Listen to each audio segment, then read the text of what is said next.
Well, I'm going to go ahead and ask Keith and Melissa to come on up. We'll keep it casual here. So we do have a little bit of a pivot. You're probably wondering, where's Sean Clark? Sean is ill. He's unable to make it today. We had that unfortunate phone call yesterday, and I think Sean was also in another session this afternoon. So we've pivoted, and I'm going to be moderating. But we have, I think, what really is a great program this kickoff: navigating infrastructure challenges and opportunities for Oregon ports. So I'm going to take the moderator seat here, and then we'll get the session started. Yeah, you can totally do that. All right, just to kind of kick it off here, and again, like I say, we're a little bit informal, but I will say we will have opportunities for questions. If you do have questions, please raise your hand. We have 2 microphones in the audience, and we'd like to get that recorded. This session is being recorded. So having your question where we can hear it would be very much appreciated. And with that, I'm going to turn it over to Keith Leavitt, Confluence Strategies. He's going to give a little bit more background about give your background, and then we'll kick this off. Thank you. Great. Thank you, Gregg.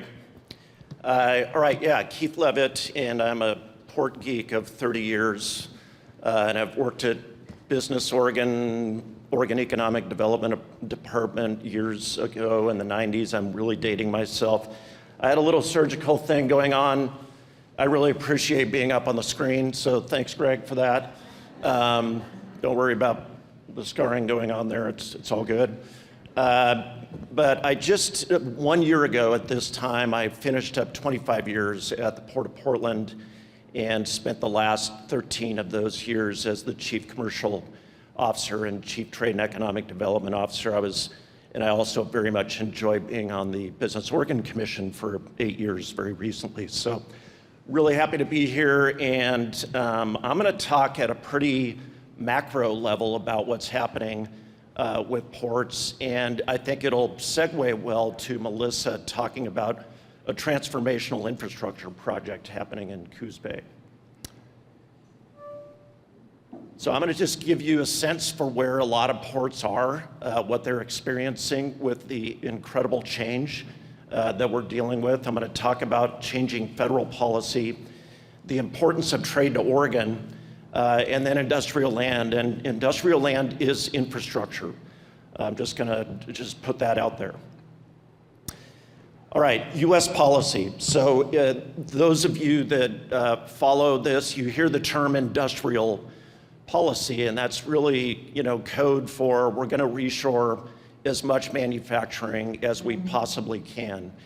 And this is not a fad. What I would say, for those of you that were around in 2016-ish, you might remember President Obama came out and unleashed the Trans-Pacific Partnership, which was a multilateral U.S. Asia-Pacific set of trade relationships, very much like NAFTA, and that really bombed in Congress. And it wasn't just a Republican-Democrat thing. What those of us that were following a lot of trade policy at the time, you could sense that the U.S. is changing, and that citizens are calling on their legislators to change their positions. So that, for me, and that was 2016. When you fast forward to today, it's been a 10-year continuum of moving to a different industrial policy. It involves carrots, Biden, the carrots as in lots of investments, the Inflation Reduction Act, the infrastructure laws, a lot of Coos Bay's opportunities that Melissa is going to talk about around infrastructure investment came out of the carrot side of changing our industrial policies with the Biden administration. And then, of course, the sticks are the tariffs. And Trump is doubling down on all of that. We see that. It's a major factor in moving away from multilateral trade agreements to bilateral trade agreements. And that's reframed the United States relationship with lots of different countries. Not here to say this is good or bad, just saying this is kind of where we are at. U.S. manufacturing construction, new starts is actually up. We do have opportunity with new investments from those carrots and sticks that have been going on. You know, the most notable for Oregon is CHIPS Act. And while it probably feels like the Trump administration has stepped off the gas pedal on the CHIPS Act, that's actually not the case. There's still a lot of investments out there in the pipeline with federal agencies. There have been major chip awards, and what is concerning me as someone who served on the semiconductor task force is that we really didn't get a lot here in Oregon. And other states like Ohio, 1,000-acre mega site, major development there. If you look down in the Phoenix area, you're going to see the Silicon Desert. You're going to see major investment in R&D in New York, and you're going to see a lot going on in Austin. And we run the risk. You know, why did those states get those? They had great packages. I know Oregon worked hard with Senate Bill 4. It felt a little bit late to the game, and that's something that we'll talk a little bit more about. All right, now I'm going to kind of just go into what's happening today, and this is a lot more port focused. You know, it's whiplash time on the U.S. West Coast. This affects all the imports that come into our fulfillment centers. Certainly hits the Port of LA. We look to LA and Long Beach as really a portal into what's happening in the global economy. There was a massive glut of imports that came in before July, before the deadlines on these tariffs. Then there was a massive swing down. We are likely to finish the year down on imports. And why does that matter? It matters because it gives you a good sense for consumer demand for those products and whether we're looking at recessionary times. And it's not, I'm not here to say that that's going to be the case, but the National Retail Federation is calling for a 6% year-over-year decline. Price volatility really messes up the ocean carrier market. Spot rates are the thing that we look at, and they go way up and down. Spot rate is basically if you were to rent a container from Shanghai to LA, what would that rate be? And rates have plummeted. They've gone way down. It tells you there's too much supply in the carrier market and not enough demand for those containers. Why does this matter to Oregon? And I'm sure I'm preaching a bit here to the choir on a lot of these topics. Trade is critical, and it's disproportionately critical to Oregon than it is to other states. 1 in 8 workers in Oregon are tied to international trade in some way. Oregon is an export state. We make things, we grow things, we have strong agriculture, we export to Asia, we live on the Pacific Rim. It is why we have frankly flourished as a trade-based economy. And a lot of folks don't realize it's semiconductors and it's electronics that are the big part of our export mix. They are certainly the most valuable products. And when you have tariffs and retaliatory counter tariffs going on in the market, that's going to give headwinds to the exporters that are currently in Oregon. And those of us in the economic development space know that foreign direct investment is critical. You want foreign companies investing in your market. We have been blessed in Oregon, especially with Japanese investment over many decades, where 70,300 Oregonians are working for foreign-based companies, and that props the export side up as well. So it's critical, and we have a lot at stake on changing federal policy, whether it's tariffs or whether it's reshoring manufacturing. Our strengths, we have a lot of strengths, and this was a lot of the work that a lot of us did in both the Semiconductor Task Force and the Clean Tech Task Force. We are a hub. We are a mature hub for semiconductors. We have that export Asia-facing connectivity, the river system that is very unique. So our Columbia, you go up to Astoria and you're at the beginning of a world-class multimodal system of moving freight that extends 465 miles up the river to Lewiston, Idaho, on a system of dams and locks and ports. And it provides one of the largest funnels for exports of ag products in the world, let alone the country. And that's a real benefit for Oregon. We have a good talent pipeline, and higher ed institutions really trying to make sure we have good workforce strategies in place. And the manufacturing bench moves beyond just chips, metals, mass timber, wood products, food processing, all those key industry sectors that I know Business Oregon has been very focused on.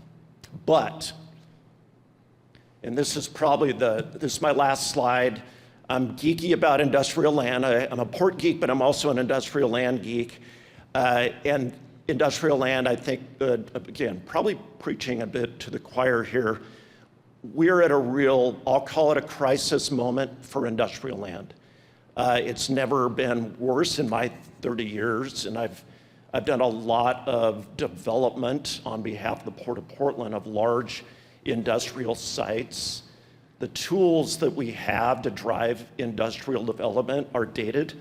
A lot of this comes, it's the Enterprise Zone program, Strategic Investment Program, Special Public Works, all the core programs that we love at Business Oregon. A lot of it property tax incentives with a curtailed property tax system in this state. Not a lot of incentive for local jurisdictions to take on industrial development when they're having a hard time with just paying the bills. And so there's a real issue around site readiness. And you see this up and down I-5, you see it in the Portland metro region, you see it in Central Oregon. The large sites that are attractive to the manufacturing that I think is gonna continue to grow in the US, 50-acre sites, 100-acre sites, even 500-acre sites, we don't have any. And in the metro region, it's almost zero. And certainly when you look at market-ready sites, which in our kind of world, it's 6 months away. A private company can come in and start investing, get permits within 6 months. We have a lot of sites that are 5 years away, but land assembly, wetland issues, permitting issues, UGB issues, really tough and requires a lot of investment.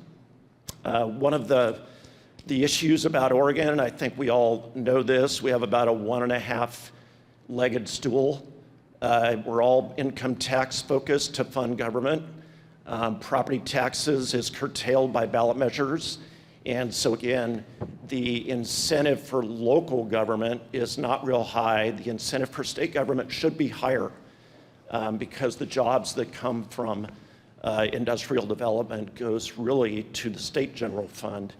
And that's why we've made a play over the last few sessions with not a lot of great results, to be honest, that we need to double down on making investments in larger, more strategic industrial sites. I've got a bit of a white paper. I'm not here to give you a commercial on that. If anyone wants to email me, I can share it with you. But I've been working with stakeholders all over Oregon to at least have a program within each of the 12 economic regions that we have.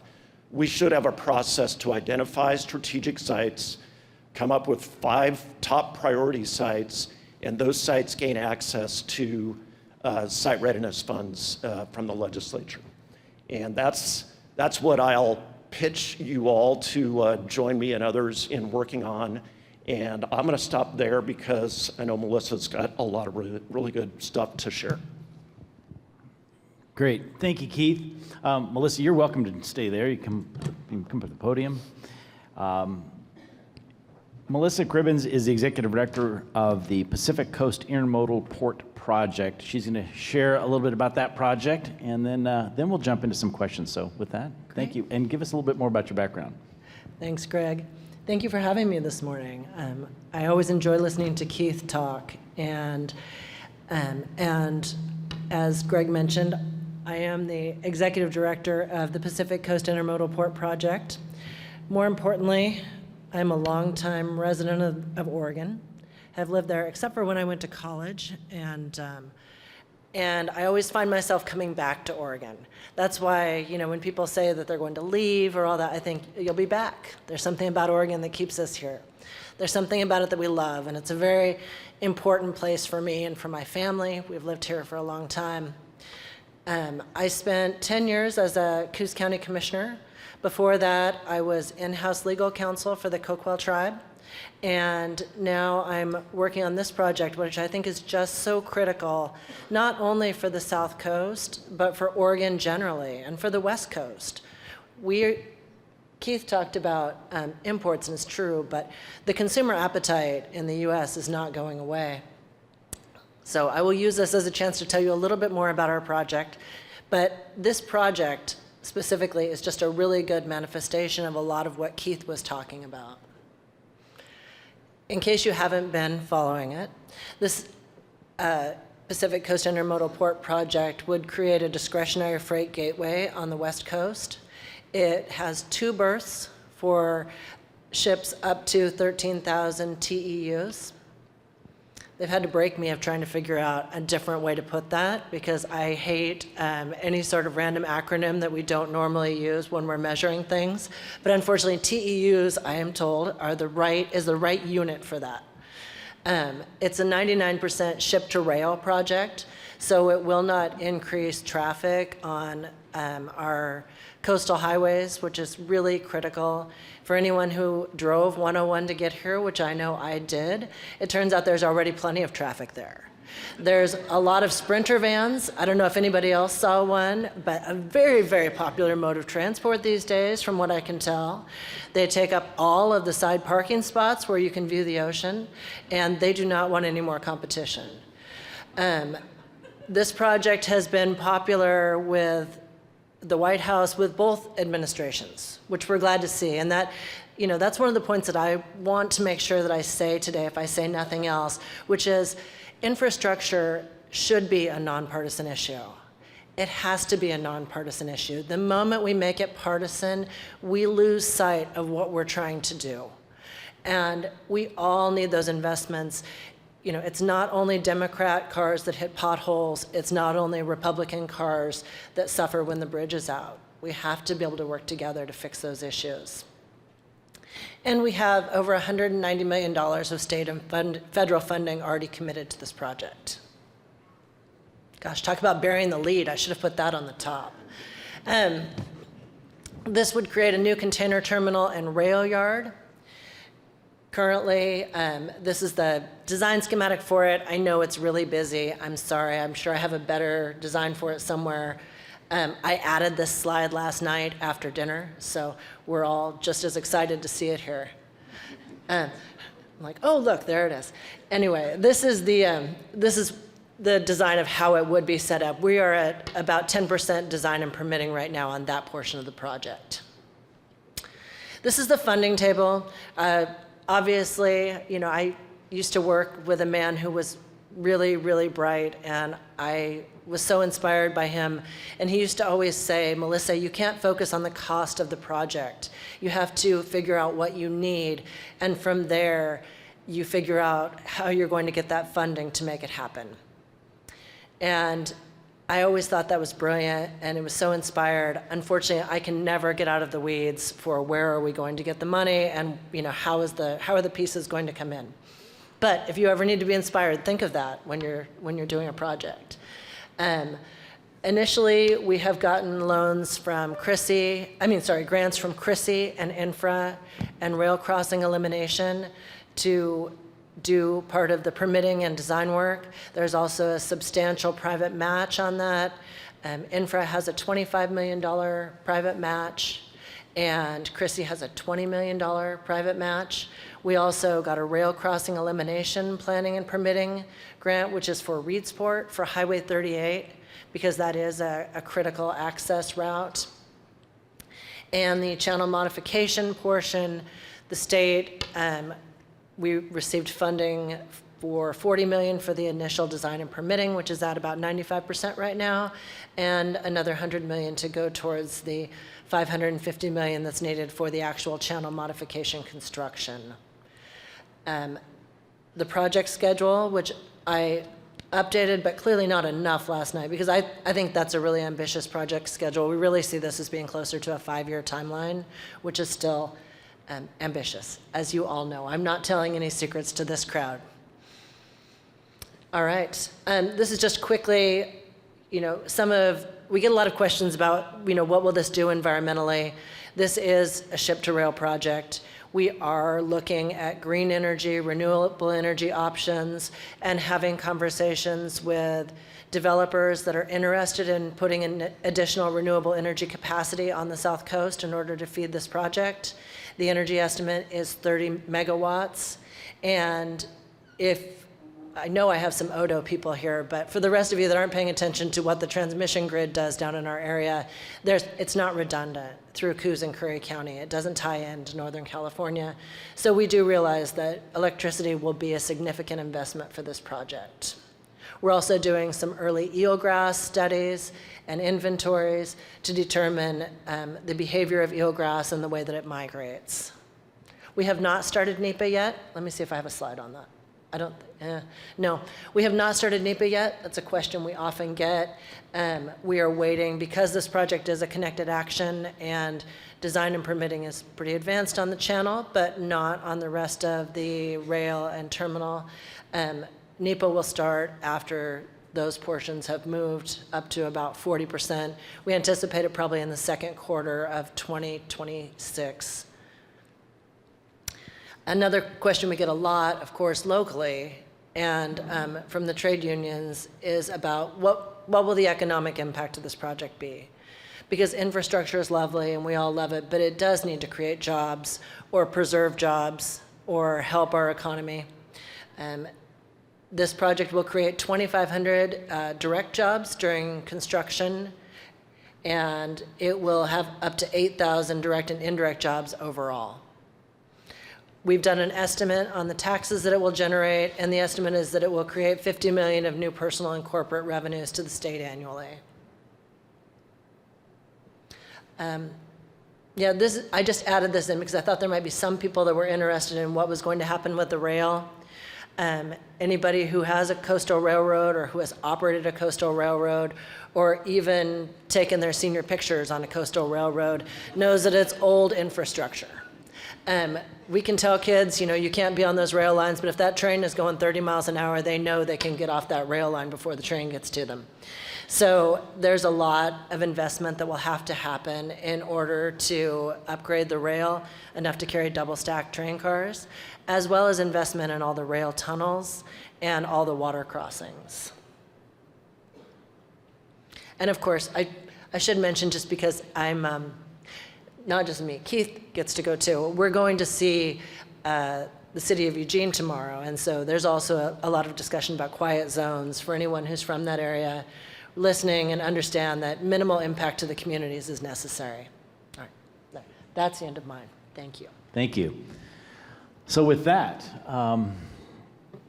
questions? Yeah, go ahead if you want. I've got a list of questions, but we've got 2 microphone runners. I'm sure there's got to be, we've got one right here. I think you can see that. Hang on here just a moment. We'll get a mic to you.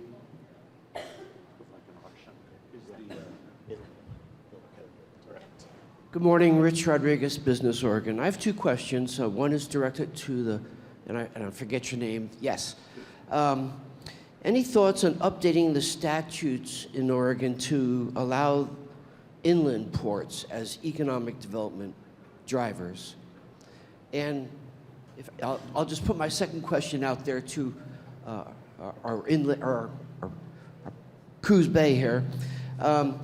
Electrifying drayage and redundancy of your electrical transmission is essential, but I would consider electrifying your drayage. Yeah, so I'll take that. I'll take the first one there. The statutes are pretty conducive for inland port authority creation. It's really the will of the local jurisdictions that you just got to work through. And I personally, again, back in the day, did a fair amount of work like down in La Pine, before they had more of an incorporated, city with services to try and create an inland port. Klamath Falls, same thing.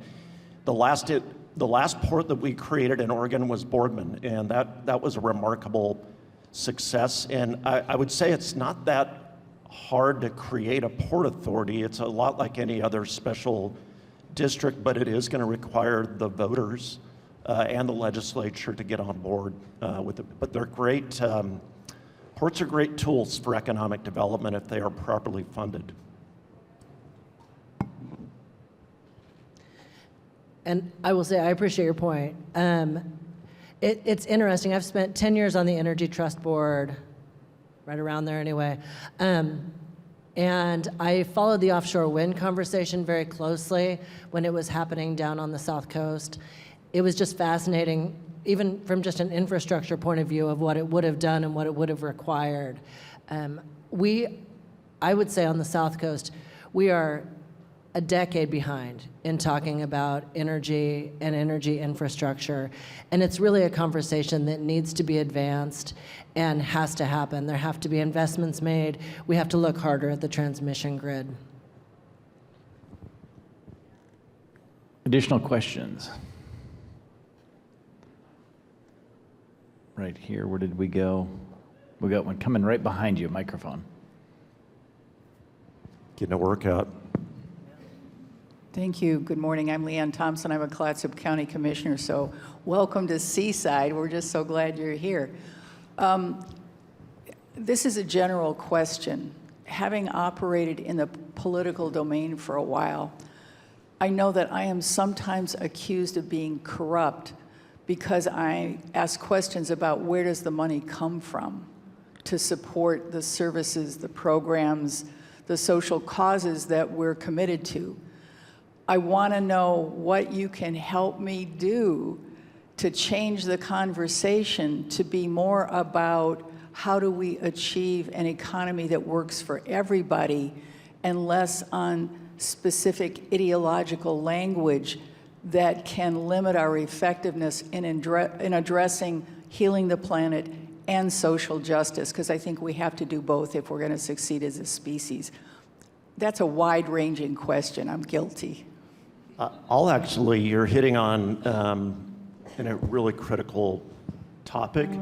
One of the reasons I got somewhat optimistic after Senate Bill 4 passed the legislature in 2023, and it was all the semiconductor task force bringing lots of recommendations forward. It was because it was a diverse group of Oregonians that came forward. It was workforce, it was industrial land people like me, it was community college, it was higher ed. And the case got made that if you care about a more diverse economy for the state that's bringing everyone along, you need to vote yes on hard votes, which was actually expand, give the governor supersiding authority to expand the urban growth boundary. They took that vote, and I personally believe they did that because we made that case for the first time for a long time anyway. So I think you're hitting on the right thing. I don't know magically how to make that, replicate all of that, but I think having a very diverse coalition of Oregonians going forward to say we need to do this.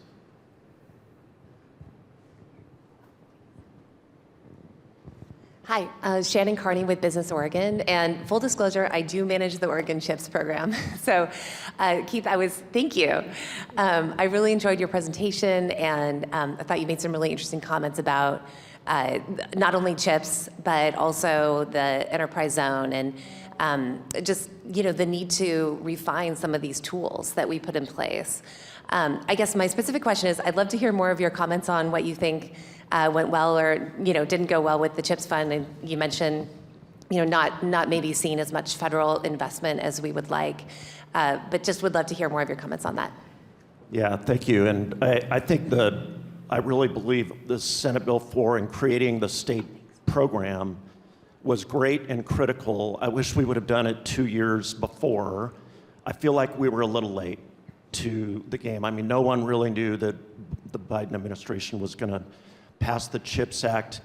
But there was a lot of brewing going on 2 years, 4 years, even 5 years before in the especially with Intel, that there was going to be some big investments, and they were pushing a federal agenda that was large. So it felt a little late to the game. That's my only critique. Obviously, times shifted so much. Intel is facing so many different issues. The Trump administration is thinking way differently and investing in Hillsboro. I worry a lot about that. I worry about what's going to happen to our semiconductor sector, where we have been the U.S. leader for 30 years, at least in R&D, U.S. domestic chip manufacturing, and we're kind of not now.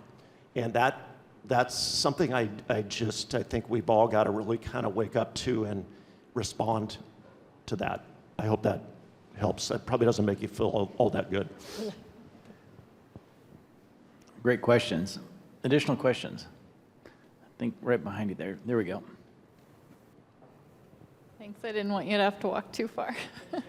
I'm with Oregon Emergency Management, and so I'm wondering how this new Coos Bay port will help in sort of a resiliency forethought after a tsunami, because I'm assuming it will be much more updated, obviously, than a lot of our ports, and how is that going to be helpful? So, as I mentioned, I spent 10 years as a Coos County Commissioner, and a lot of conversations about resiliency down in the area and what a major tsunami would do, especially to the ability to provide health care and services to people. We've started to have those conversations again about this, and we do believe it would help strengthen that ability to get ships in. When you start looking at the emergency management, but not everybody else does. If we had a major earthquake on the coast, the Water Board has said that they would not have water back to people's houses for 2 years. We would not have electricity for at least 6 months. We would obviously shift from the initial emergency response to recovery, and there has to be a place to do that. And so we are, putting these in with an eye towards being able to help with that. Also with, how do you evacuate the North Spit in the event of a tsunami, which has always been something on people's minds and a topic that comes up frequently.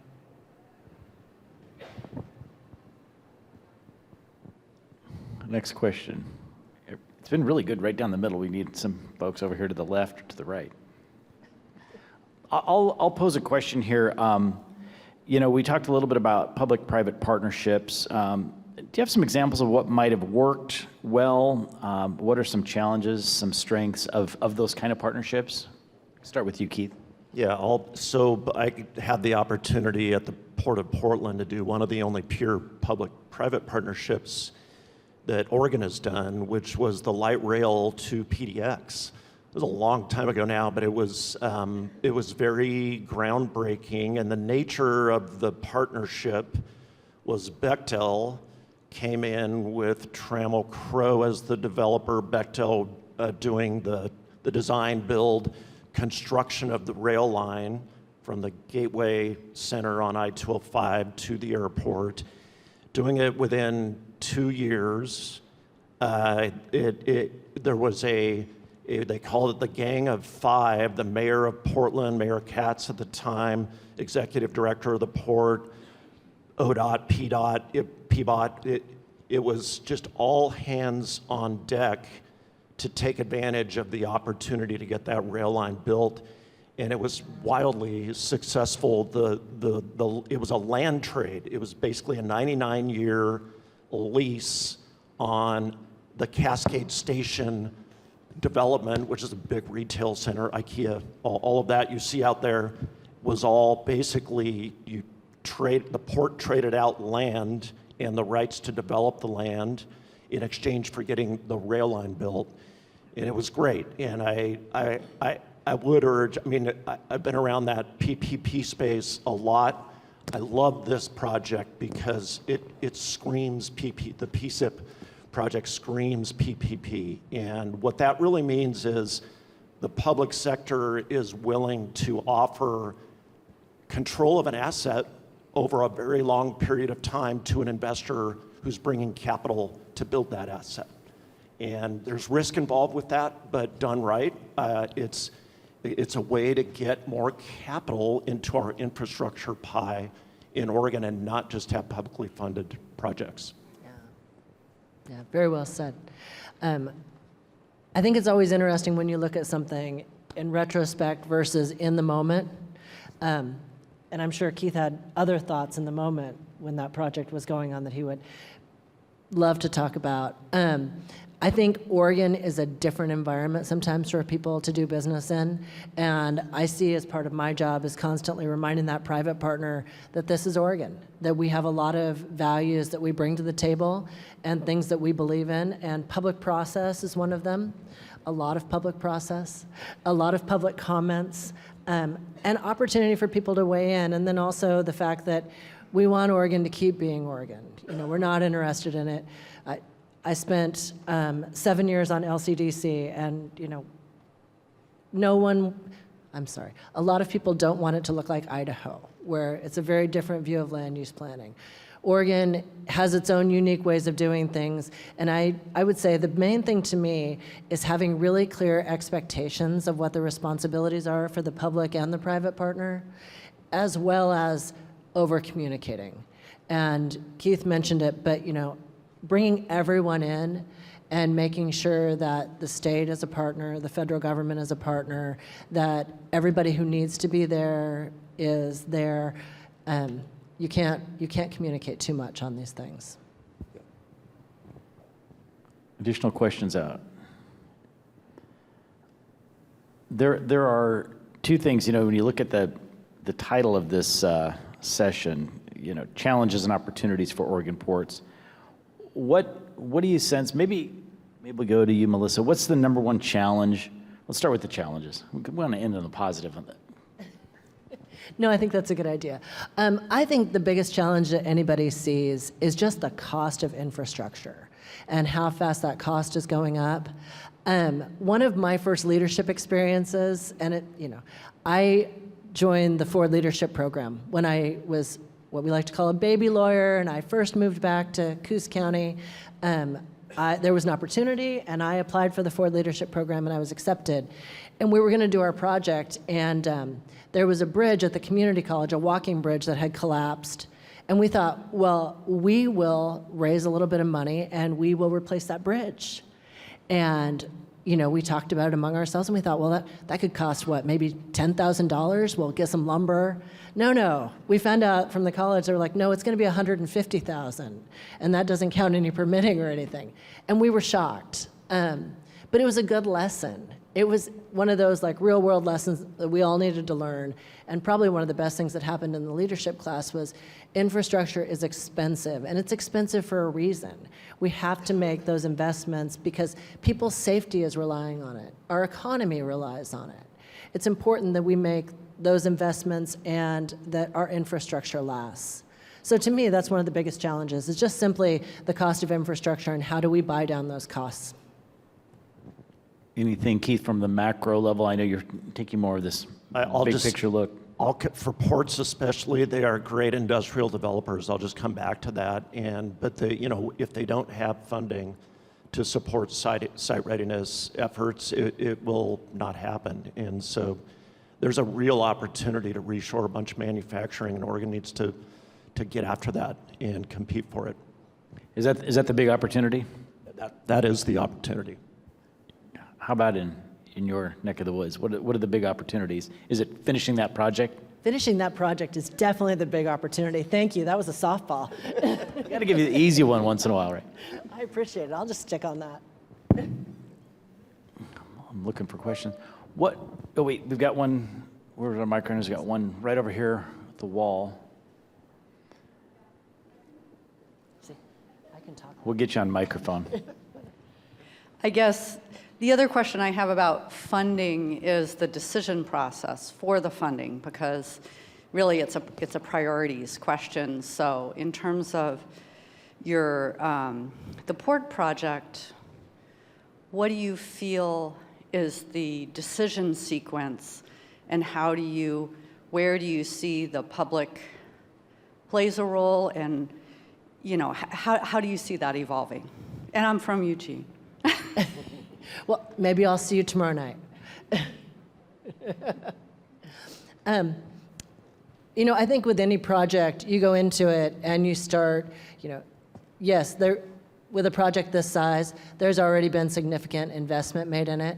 But as you de-risk the project and you move through the permitting process, I mean, we realize that NEPA is the big issue for this. And that we have to work our way through NEPA and make decisions as we move through that. The public expects it. We need to do it. It's robust in Oregon. There are a lot of water issues because this project is right. You know, every bit of it involves water. I would like to say the rail involves no water, but you know there are plenty of rail crossings, and so that's the process that we're going through right now.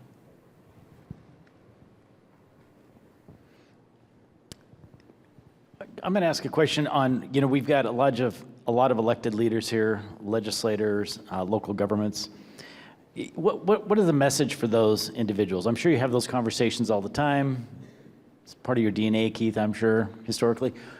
Any takeaways that you'd like to see to provide for those individuals?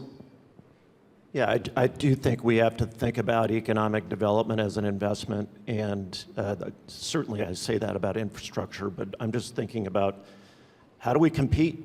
We're going to compete against a lot of states that are hungry for opportunity, and we need to be investing in economic. There is an ROI on this, and do it smartly. We can work with legislators to come up with smart tools, new tools, but it's an investment. And you know, I've seen over and over when we make wise investments in industrial or economic development, we can see that ROI. It comes right back to the state general fund through tax revenue. And you know, the alternative is, you know, people talk a lot about death spiral in Portland.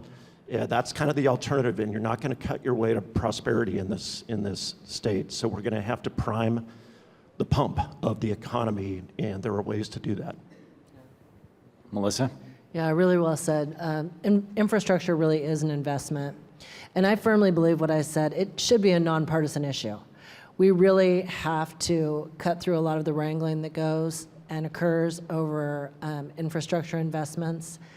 And to the elected officials out there, you know, like I said, I was a county commissioner. I know state legislators have a different charge, but it really is about making the hard choices and looking at the facts. I've always said that there is nothing you can do that everyone is going to like, right? So you will get pushback on any decision you make, but you're elected to do the right thing for the majority of your constituents, not just for the loudest group. Good. Thank you. I think that's a great ending, unless you have any other parting words. We just appreciate you. Yeah, we're done. So I know many of you might have questions. You'll be around here to answer those that you want to rush the stage and have those conversations. With that, we have about 30 minutes, so it's a great chance to do some networking, meet with some of the sponsors and exhibitors. Breakout sessions will be upstairs in about 30 minutes, and with that, enjoy the summit. Thank you.